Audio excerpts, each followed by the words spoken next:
Dalil ya, riwayat Bukhari Muslim Nabi mengerjakan 11. Kemudian ada ulama berpendapat boleh 23. Ulama. Terus yang kita ikut dalil atau ulama? Ini antum cara berpikirnya gimana? Mesti yang dipegang mana? Dalil 11. Umar bin Khattab radhiyallahu mengerjakan berapa? 11. Enggak ada riwayat Imam dengan 23. Itu dhaif hadisnya. Lemah hadisnya 23. Yang benar 11. Saya hanya membayangkan kalau Ustadz ini sambil melotot begitu ceramahnya di Mekah gitu. Jadi di Masjidil Haram dia teriak-teriak bahwasanya dalil yang 23 itu dhaif. Jadi kalau kamu tarawih 23, kamu itu rusak berpikirnya karena ikut ulama. Sementara dalilnya adalah 11. Coba dia berani ceramah itu di sana di Arab Saudi gitu ya. Ini kita menjadi bingung. Apa iya orang-orang seperti ini masuk akal gitu?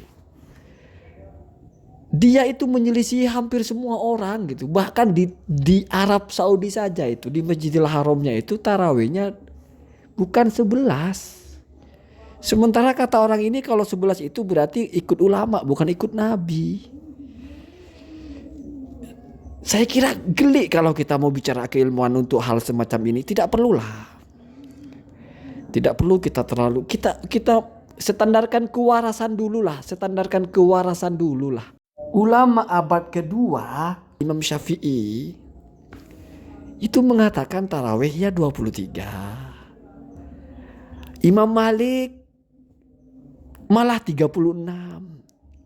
Mazhab Hanafi Imam Abu Hanifah, kok dari mereka itu satu pun loh nggak ada yang mengatakan tarawih itu 11.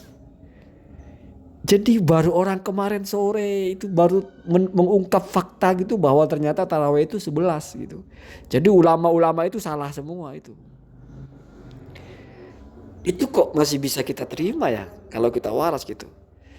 Kalau kamu baca fatwanya kan kata Syekh Albani yang bid'ah itu kalau lebih dari 11 itu bid'ah, tidak boleh bid'ah ya. Iya biasa kan Ustadz ini kan kalau udah fatwa Syekh Albani udah yang paling benar. Mau onani tidak batal kata dia kuat karena memang tidak ada dalilnya katanya. Usut punya usut yang mengatakan begitu kan Syekh Albani yang onani tidak batal itu ya, dan As-Syaukani lah. Nggak akan kamu temukan ulama-ulama top yang benar-benar ulama lah pendapatnya aneh-aneh begitu kan. Maksudnya benar-benar itu yang memang sudah layak kita ikuti, mujtahid gitu kan. Terus ulama yang di bawahnya kalau sempalan-sempalan semua orang kan bisa berpendapat bebas gitu. Menabrak-nabrak ijma ya kan sudah biasa mereka ya. Jadi intinya kita waras lah. Apa iya sih orang-orang seperti ini membawa kebenaran tapi kok aneh. Kok cuma dia yang benar gitu. Dan kok minoritas gitu loh. Masa orang yang tarawih 23 itu ikut ulama bukan ikut Nabi. Sementara kalau ikut Nabi itu yang 11. Karena dalilnya itu kalau yang 23 itu dhaif lemah gitu. Masa iya orang-orang yang selevel tabi'ut tabi'in. Yang masih berjumpa dengan tabi'in. Di mana tabi'in itu masih berjumpa dengan sahabat. Sahabat itu masih berjumpa dengan Rasulullah. Itu kok ajarannya salah gitu. Kok dikoreksi oleh orang-orang kemarin sore. Anda baca dalam kitab manapun yang namanya tarawih itu tidak pernah ada pembahasan 11 rakaat. 11 rakaat itu sholat malam witir. Sholat malam di selain bulan Ramadan. Kalau sudah bicara tarawih dimanapun Anda baca itu mesti. Mulai dari ulama-ulama hadis abad ke-3, abad ke-4. Sudah 1000 tahun yang lalu mereka bicara itu.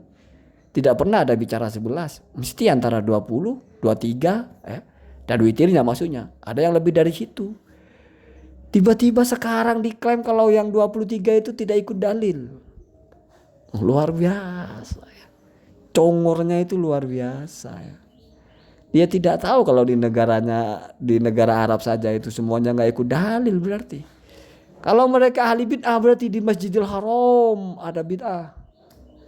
Di Masjidil Haram ada orang-orang beribadah tidak ikut Nabi tapi ikut ulama saja. Berpikirnya berarti nggak beres.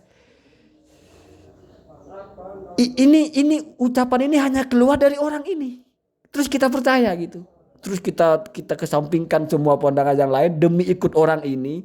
Karena kita yakin orang ini yang ikut kitab dan sunnah. Waras enggak kita? Itu ya. Itu. Jadi saya sudah tidak perlu bicara terlalu ilmiah.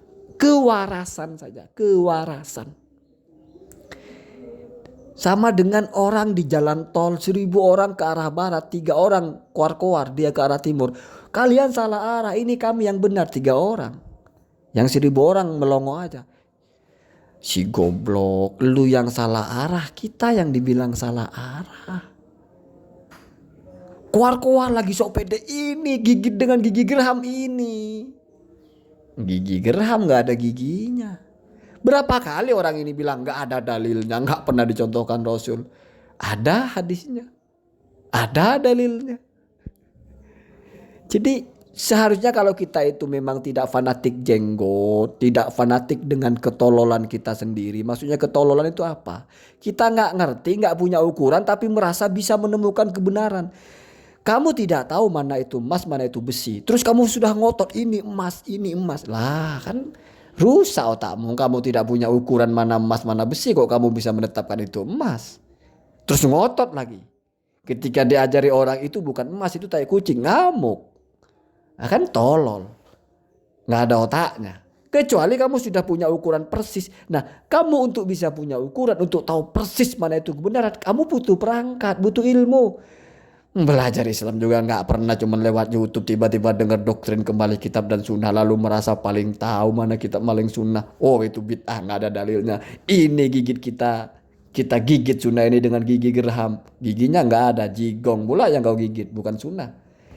Itu bahasa saya seperti itu untuk menyindir orang-orang yang kamu tidak belajar Islam benar-benar kok.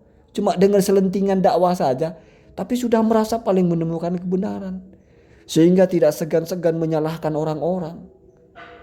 Lalu ketika kamu dikritik, ketika kamu dikomentari, oh ini mengganggu orang mau memegang sunnah dengan gigi geraham. Pak. Tidak ada orang benar itu kalau bodoh, Pak. Orang bodoh itu tidak mungkin benar. Karena kalaupun benar itu hanya ketepatan saja. Hanya kebetulan saja. Kamu taunya cuma satu sisi, itu pun tahu yang versi dibohong-bohongi. Oh nggak ada dalilnya. Oh kata ulama ini begini. Oh itu nggak ikut Nabi.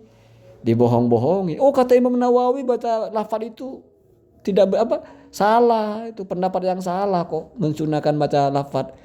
Lalu dibaca kitabnya Imam Nawawi. Tukang bohong. Kamu pasti ikut aja percaya. Nafsir Quran suka-suka, nafsir hadis suka-suka, bahkan redaksinya juga dirubah-rubah. Begitu kamu percaya ya. Terus merasa paling benar pula ketika dikoreksi orang, merasa orang mengganggu kamu, mengganggu dakwah kamu, ya repot. Kalau kita waras kan kita tahu, oh saya tidak tahu mana yang benar. Makanya kita terbuka ketika mendengar pembanding, mendengar ulasan yang lain. Oh orang ini ngomong kok ada dasarnya, kok ada kitabnya, kok ditunjukkan, kok ada hadisnya. Orang ini ngomongnya nggak jelas dari mana sih, peletak-peletok, tahu-tahu melotot-melotot. Ada lagi ini baca kitab peletak-peletok. Masa layak saya ikut orang-orang begini? Itu kan waras kalau kita berpikir begitu.